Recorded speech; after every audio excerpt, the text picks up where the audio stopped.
할렐루야. 네, 이제 3월이 시작됐습니다.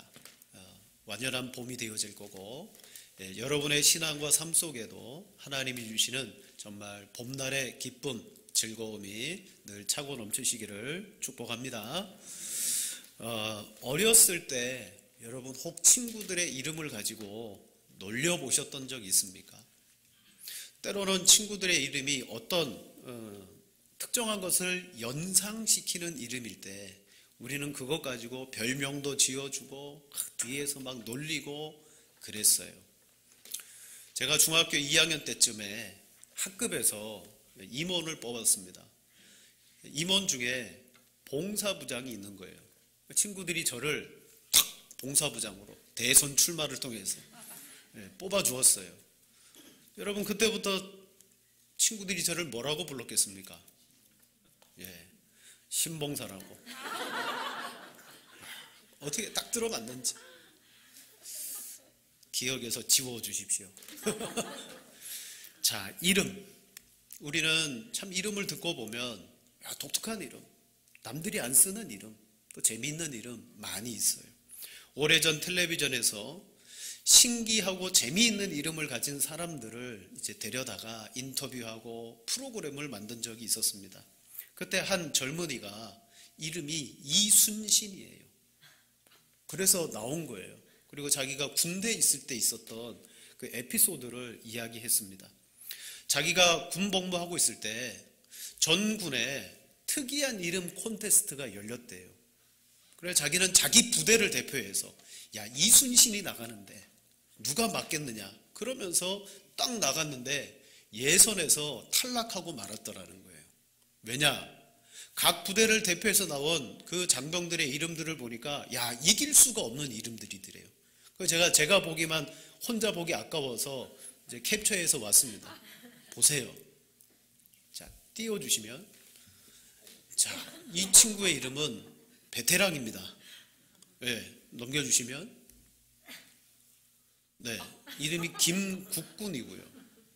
또요, 이분은 기갑부대예요. 탱크보이 박기갑, 움직이면 쏜다, 박격포 중사, 또 적이 나타나면 반드시 어택하자, 어택하사, 뭐 이런 이름들 앞에 지휘관도 있어요. 맨날 지휘관님 부르면 와, 부대에서 최고 아니겠어요? 이길 수가 없죠. 자, 이런 참 재미있는 이름, 독특한 이름. 오늘 성경에 보면 성경에 이삭이라는 아브라함의 아들이 등장하는데 그의 이름은 웃음, 웃다라는 뜻을 가지고 있습니다.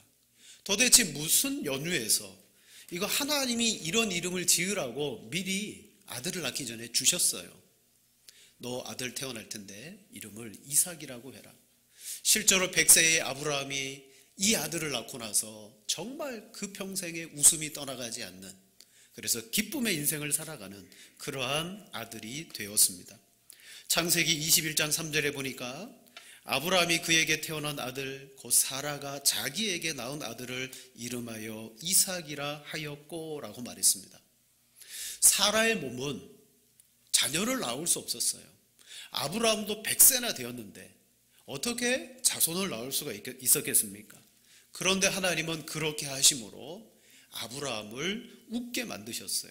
그리고 이 소식을 듣는 사람들마다 아브라함과 이삭 때문에 웃을 것이다 라고 아브라함이 말합니다. 이삭의 이름의 뜻은 웃음입니다. 사실 이삭의 이름이 웃음이 된 것은 이유가 있습니다. 그건 하나님의 역사에 대하여 아브라함이 웃었기 때문입니다. 사라도 웃었기 때문입니다. 근데 이 웃음이 너무 기대가 되고 소망이 되어서 참 기뻐하며 웃은 게 아니에요. 마음속으로 아니 그런 일이 나에게 일어난다고? 스스로 실소하고 비웃는 불신앙의 웃음이었어요. 그러나 결과적으로 100세의 아들을 얻고 나서는 그런 비웃음과 실소가 바뀌어버렸어요. 정말 하나님이 주신 기쁨의 웃음이 되었더라는 거예요. 요즘은 이제 집을 장만해도 과거 같으면 현관에다가 대문에다가 문패를 다는 것이 참 이게 보람되고 기쁜 일이었는데 근데 요즘 문패를 다시는 분들이 그렇게 많지 않은 것 같아요. 옛날에는 집을 장만하면요, 제일 먼저 문패를 딱 만들어다가 못 받고 대문 옆에 또 대문에다가 탁 붙여놔요. 너무 좋으니까. 그리고 집을 쓰다듬어 주기가 어려우니까 들어오고 나올 때마다 문패 한 번씩 닦아주고 삐뚤어지면 똑바로 놔주고 그러면서 문패를 보면서 흡족해하고 기뻐했던 적들이 여러분 있습니다. 아브라함은 아들을 낳고 나서는 그거 이상의 기쁨이죠. 입이 귀에 걸리는 기쁨. 그런데 처음부터 하나님이 이렇게 해 주시겠다라고 할 때 아브라함은 기대하면서 웃은 것이 아니에요. 앞장인 창세기 17장의 말씀을 보면 또 오늘 본문의 18장의 말씀을 보면 아브라함도 웃었고 사라도 웃었어요. 근데 이 웃음이 어떤 웃음이냐? 자, 첫 번째, 아브라함이 웃었습니다. 17장에서 하나님은 아브라함과 사라의 이름을 바꾸면서 너희를 열국의 아비, 열국의 어미가 되게 해주겠다. 그러나 그 태어나는 자손으로 내가 그렇게 할 것이다. 결국은 열국의 아비가 되는 출발은 뭐냐면 이삭이라는 자손을 낳게 함으로 그 자손이 번성해져서 그렇게 하겠다는 거예요. 근데 하나님은 이 말씀을 주었을 때 아브라함이 어떻게 했느냐? 17장 17절 말씀. 아브라함이 엎드려 웃으며 마음속으로 이르되 100세 된 사람이 어찌 자식을 낳을까? 사라는 90세니 어찌 출산하리요 하고 하나님의 말씀에 대해서 엎드려서요. 여러분 그가 웃었습니다. 우리도 허황된 이야기를 듣게 되면 때로는 막 겉으로 막 너털 웃음을 터뜨리기도 하고 속으로 비웃기도 해요. 2000년대 초에 우리나라 기업들이 OLED라는 요즘 우리 스마트폰, 텔레비전 그 패널들이 액정이 다 OLED입니다. 화질 선명하고요, 깨끗하고요, 얇고요. 근데 이 기술을 2000년대 초만 하더라도 일본만 가지고 있었어요. 일본도 그때 그 OLED의 패널을 어느 정도 크기로 만들 수 있었느냐? 딱 11인치였어요. 11인치면 한 스마트폰 한 4개 정도? 이렇게 합쳐놓은 사이즈? 우리나라가 그걸 만들겠다라고 선포한 거예요. 그리고 그거 만들어서 TV에다가 집어넣겠다. 일본이 기술을 가지고 있는데 우리가 처음 개발하고 상용화하겠다. 여러분 일본이 그때 무슨 말을 했는지 아세요? 이런 말을 했어요. 차라리 후지산을 물구나무 걸음으로 오르겠다고 하는 편이 낫겠다. 너희가 OLED를 만든다고? 야, 차라리 물구나무로 후지산 안 올라가 봤는데 상당히 높을 거 아니에요. 거기를 거꾸로 물구나무로 올라가는 게 더 낫다 그러면서 비웃었어요. 너무 허황된 이야기를 우리나라가 하니까. 근데 지금 어떻게 됐습니까? 전 세계적으로 OLED 이 액정과 패널을 1등하는 나라는 우리나라예요. 일본도 우리가 그 텔레비전의 패널을 공급해 주지 않으면 그 사람들 TV 못 만듭니다. 뭐 소니나 유명 가전업체가 TV 생산해 내죠. 근데 제일 중요한 그 안에 들어있는 패널 액정이 다 우리나라 건 거예요. 이와 같이 여러분 기술적인 극복, 한계, 우리 문제 가지고 있었어요. 근데 이걸 뭘로 뛰어넘었습니까? 연구하고 개발하고 기술로 그 한계를 뛰어넘었습니다. 하나님이 아브라함에게 아브라함아 내가 너에게 아들을 주어 열국의 아비로 만들겠다. 그때 아브라함이 엎드려서 웃었어요. 어떤 웃음입니까? 정말 기대하고 믿음으로 가진 웃음이 아니었어요. 자, 오늘 본문에 두 번째 사라의 웃음이 등장합니다.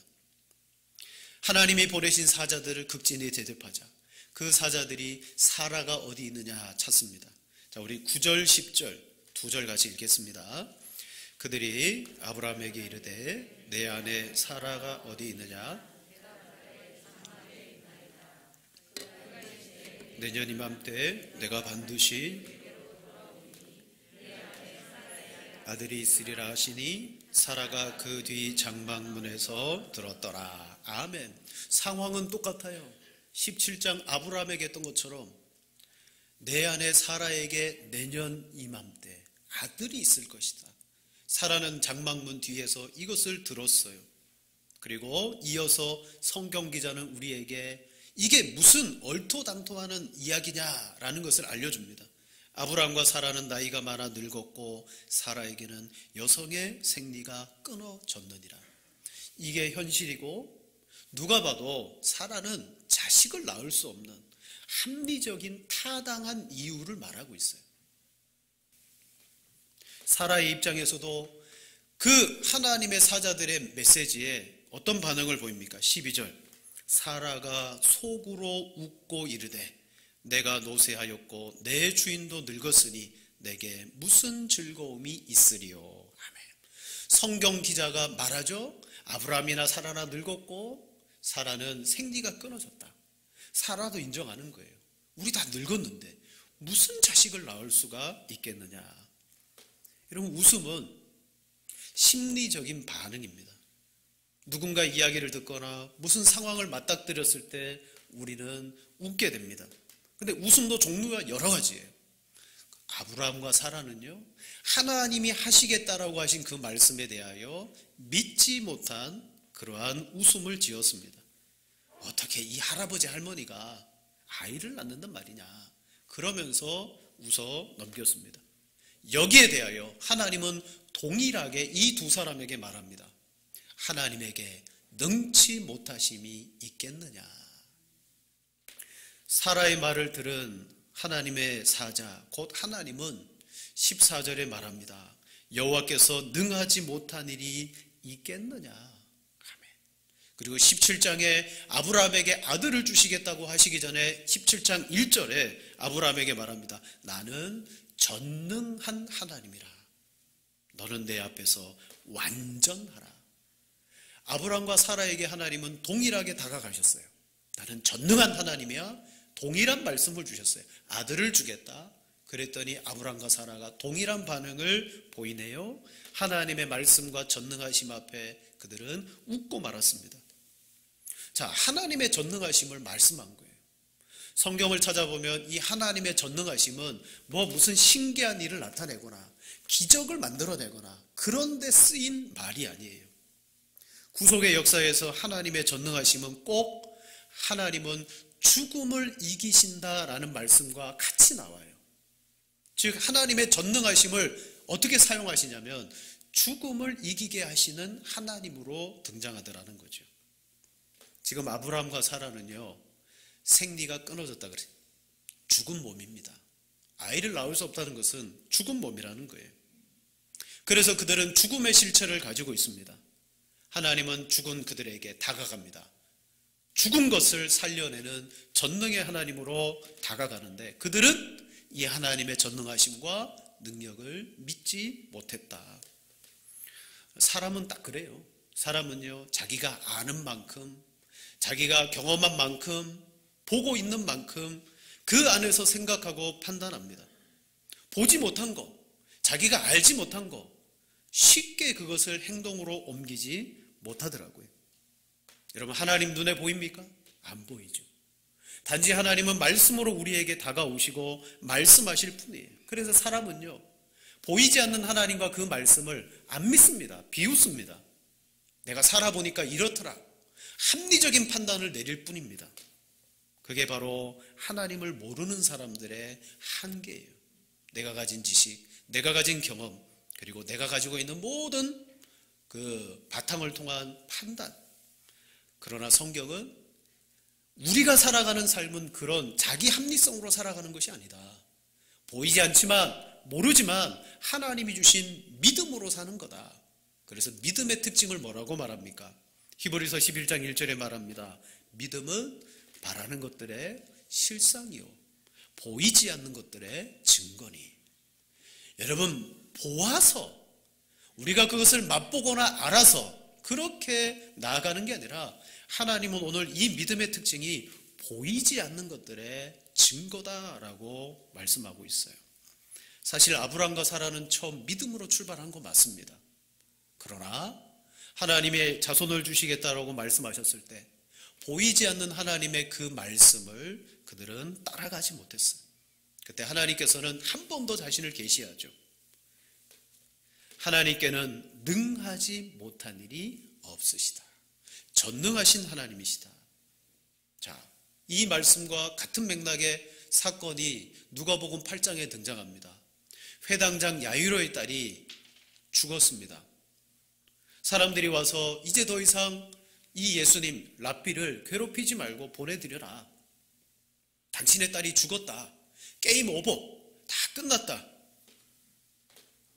여러분, 온 인류 모든 사람들은 태어나면서부터 지금까지 우리에게 학습되고 경험되고 알려진 것이 있어요. 그게 뭐냐?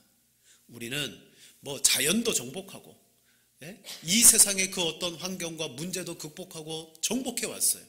근데 온 인류가 다 아는 그것은 우리는 죽음은 극복할 수 없다. 모두가 다 압니다. 야이로의 딸이 죽었어요. 사람들은 말합니다. 선생님 괴롭히지 말고 죽었다. 다 끝났으니까 보내줘라. 즉 죽음을 이길 수 없다. 죽은 이는 다시 살려낼 수가 없다. 죽으면 끝이다. 이게 모든 사람들이 가지고 있는 여러분 한계들하는 거죠. 사람은 죽음 앞에 무기력합니다. 자, 예수님이 야이로의 집에 갔습니다. 아니나 다를까 급히 장례식이 꾸려지고 사람들은 함께 통곡하며 같이 애통하고 있었습니다. 이때 예수님이 말씀하십니다. 누가복음 8장 52절 53절 우리 두 절 같이 읽겠습니다. 모든 사람이 아이를 위하여 통곡. 예수께서 이르시되 울지 말라 죽은 것이 아니라 잔다 하시니 그들이 그 죽은 것을 아는 거로 비웃더라. 아멘. 그 죽은 것을 아는 거로 예수님의 말씀을 비웃더라. 그들은 그 인생에서 죽은 만큼은 철저히 학습이 된 거예요. 아무도 이것은 돌이킬 수가 없다. 그저 예수님이 아니야, 자는 거야. 내가 깨우면 일어날 거야. 여러분, 이 말씀에 대해서 사람들은요 비웃었어요. 우리도 그랬을 거예요. 지금 아브라함과 사라도 다 이런 모습입니다. 소녀가 죽었기 때문에 모든 사람은 끝이다. 그걸 당연하게 여기고 받아들였습니다. 거기에 있는 사람 중에 그 어떤 사람도 이 예수님이 이 소녀를 돌이킬 거야. 다시 살려낼 거야. 그 믿음으로 다가가지 않았습니다. 그때 예수님이 여러분 그 앞전에 이 야이로에게 말합니다. 두려워하지 말고 믿기만 하라. 그리하면 딸이 구원을 얻으리라. 아멘. 여러분 이게 뭐예요? 두려워하지 마라. 믿기만 해라. 누구를? 나 예수 그리스도를. 여러분 예수님은 하나님이십니다. 오늘 성경에 하나님은 전능하신 분이라고 말합니다. 예수님은 전능하신 분입니다. 우리는 죽음에 대한 그 무기력함과 한계를 다 가지고 있습니다. 그 앞에 우리는요 다 끝났다라고 말합니다. 하지만 예수님은 두려워하지 마라. 믿어라. 그리하면 구원을 얻으리라. 여러분 하나님이신 예수님, 우리 하나님은 어떤 분으로 우리가 믿고 있습니까? 물론 우리의 신앙의 고백 가운데 죽은 자를 살리는 분으로 그렇게 고백도 해요. 근데 아브라함과 사라처럼 실제로 우리는 삶 속에서 인생의 한계를 만나고 정말 높은 벽을 만나면 우리는 이거 안 돼. 끝이야. 실질적으로 우리의 신앙은요 그럴 때가 너무 많아요. 하지만 성경의 하나님은 변함이 없습니다. 자, 로마서 4장 17절 말씀 같이 한번 읽겠습니다.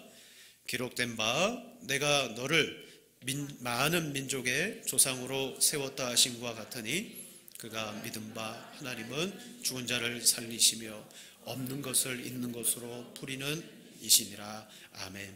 사도 바울은 하나님이 어떤 분인가를 우리에게 로마 성도들에게 알려주기 위해서 아브라함이 가졌던 믿음을 쭉 가지고 왔어요. 아브라함이 하나님을 어떻게 믿었다고요? 죽은 자를 살리시는 하나님으로 믿었다. 어떤 사건을 계기로 그가 모리아산에서 독자 이삭을 하나님 앞에 번제로 드리려고 했을 때 그가 어떻게 칼을 들어서 그 아들을 찌르려고 했을까? 그는 하나님을 이렇게 믿었다는 거죠. 죽은 자를 살려내시는 하나님. 이때 이 하나님은 앞서서 경험했던 하나님입니다. 전능하신 하나님. 하나님께는 능치 못함이 없으시다라는 것을 그가 믿었을 뿐만 아니라 바울은 로마 성도들에게 여러분, 하나님은 이런 분입니다. 바로 그 하나님을 알려주고 계십니다. 이 시간도 제가 여러분들에게 이걸 알려드리는 거예요. 우리는 모두가 죽음 앞에 무기력합니다. 죽음이 우리에게 이르면 두려워하고 포기하고 우리 모두가 거기에 익숙해졌습니다. 그런데 하나님은 우리를 통하여 하나님의 나라를 세우시는데 어떻게 세우십니까? 전능하신 하나님을 믿는 믿음을 통해서 하나님의 나라를 세워 가시더라는 거죠. 아브라함과 같이 사라와 같이 우리도 연약해서 하나님을 잘 모를 때는 믿지 않고 그냥 웃을 때가 있습니다. 그러나 하나님의 전능하심이 믿어지면요, 그 하나님 앞에 내 생각, 내 판단이 아니라 하나님의 말씀께 우리의 모든 삶을 맡기게 되는 줄로 믿습니다. 그러면 어떤 일이 벌어집니까? 하나님을 믿으면요, 극복이 되는 거예요. 극복이 돼요.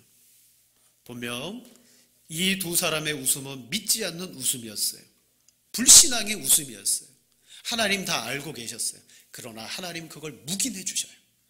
두 사람의 불신앙의 웃음을 묵인해 주셔요. 그러면서 그래, 내가 전능하신 하나님이라는 걸 너희들에게 알려주겠다. 1년 후에 이삭이 태어나고 그때 비로소 아브라함과 사라는요, 알게 되었어요. 그리고 진짜 기쁨의 웃음을 그들은 웃게 됩니다.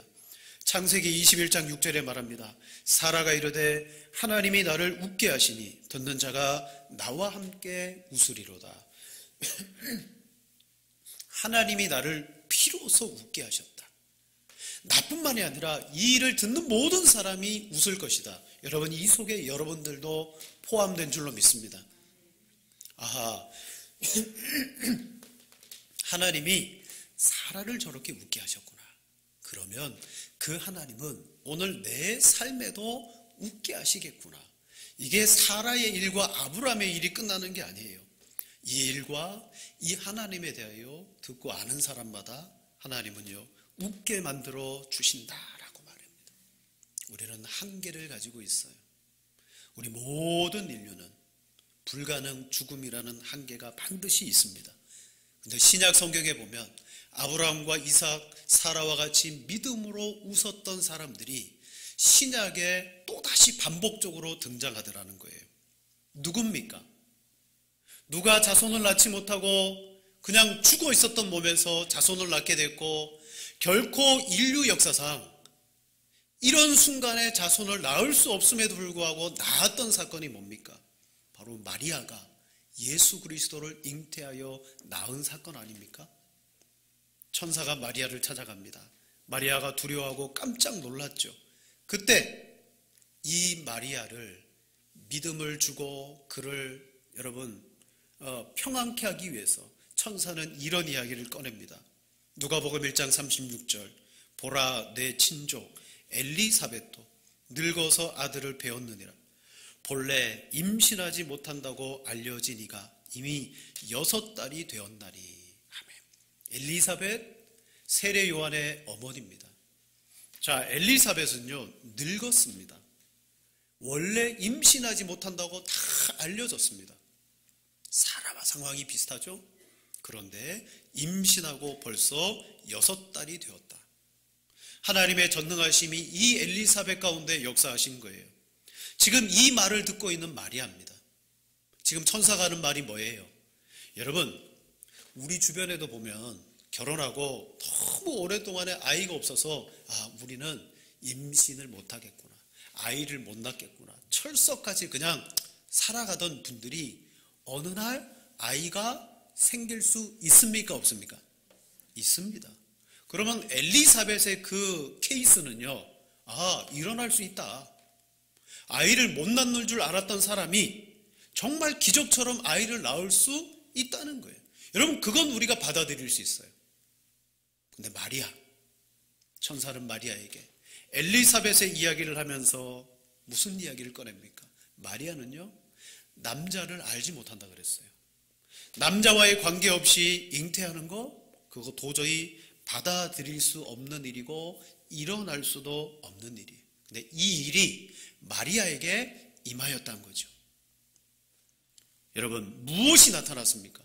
하나님의 전능하심입니다. 로마서 4장 17절 말씀처럼 하나님은 있는 것도 없게 하시고 없는 것도 있게 하시고 죽은 것도 다시 살리시는 하나님이시라는 거예요. 노인이 임신하지 못한다는 이가 임신하는 거, 그거 믿을 수 있어. 그거 받아들일게. 그런데 처녀가 아들을 낳는 것은요, 여러분, 그런 일이 없는 거예요. 절대로 일어날 수가 없는 일입니다. 그런데 어떻게 되었다? 일어났다. 무엇이 이것을 이렇게 극복하게 만들었느냐? 전능하신 하나님이시더라는 거예요.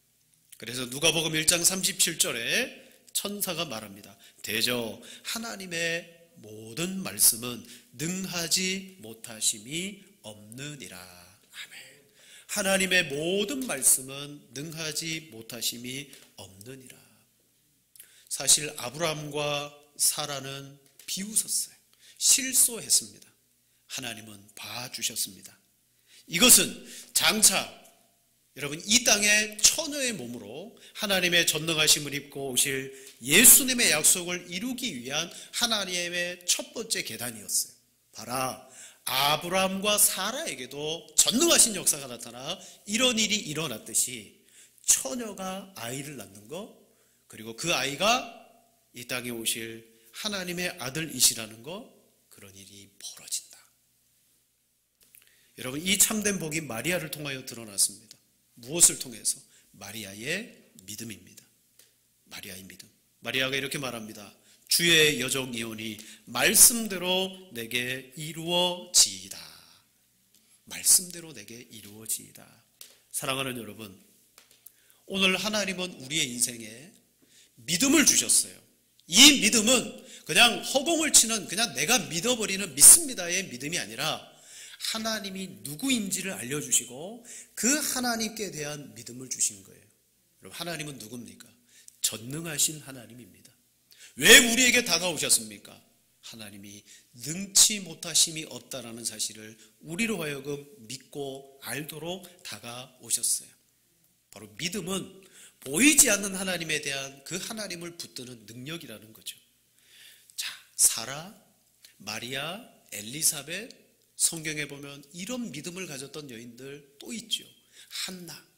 한나는 아이를 낳지 못했습니다. 남편 엘가나에게는 분인나라는 자녀를 낳은 첩이 있는데 늘 이 한나를 격동시켰어요. 한나는 매일 눈물을 흘리는 슬픈 여인이었어요.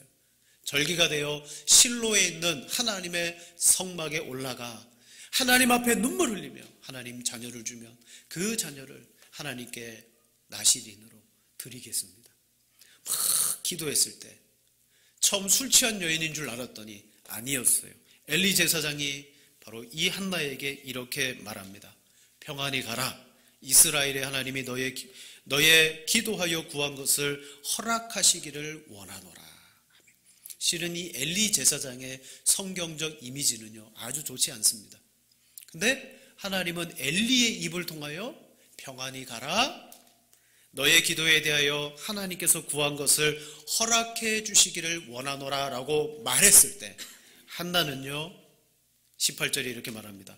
이르되 당신의 여종이 당신께 은혜 입기를 원하나이다 하고 가서 먹고 얼굴에 다시는 근심빛이 없더라 하며, 기도하기 전까지는 자신의 한계에 봉착하여 근심하고 눈물을 흘리며 고통당했는데 기도하고 엘리의 입을 통하여 하나님의 말씀을 들었을 때 그는 믿음으로 나아갔습니다.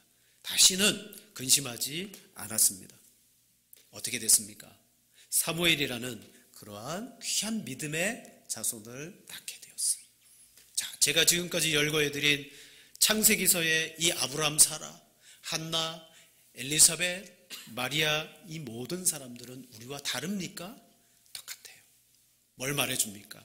봐라, 사람에게는 이런 인생의 한계들이 다 있기 마련이다. 모든 이에게는 죽음이라는 한계가 있고 그 죽음의 그 아래에 여러분의 삶 속에 다 한계가 있지 않습니까? 내 힘과 능력으로 할 수 없고 내 판단으로 정말 이건 뛰어넘을 수 없고 안 되는 그러한 수많은 일들이 우리에게 있어요. 근데 성경은 뭐라고 말해요? 하나님을 믿으면 된다라고 말합니다. 하나님은 전능하신 하나님이요 또한 믿는 자에게는 능치 못함이 없다라고 우리에게 말씀합니다. 우리가 능력이 있는 게 아니에요. 전능하신 하나님을 믿을 때 우리도 능치 못함이 없다 그랬어요. 다시 말하면 하나님을 믿는 믿음으로 그것을 하나님은 극복하게 해 주십니다.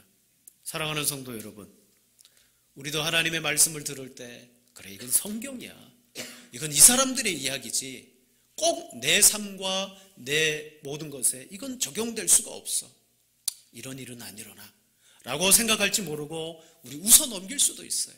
그러나 하나님은 다시 한번 여러분에게 말씀합니다. 내게 능치 못한 일이 있겠느냐? 나는 전능하신 하나님이다.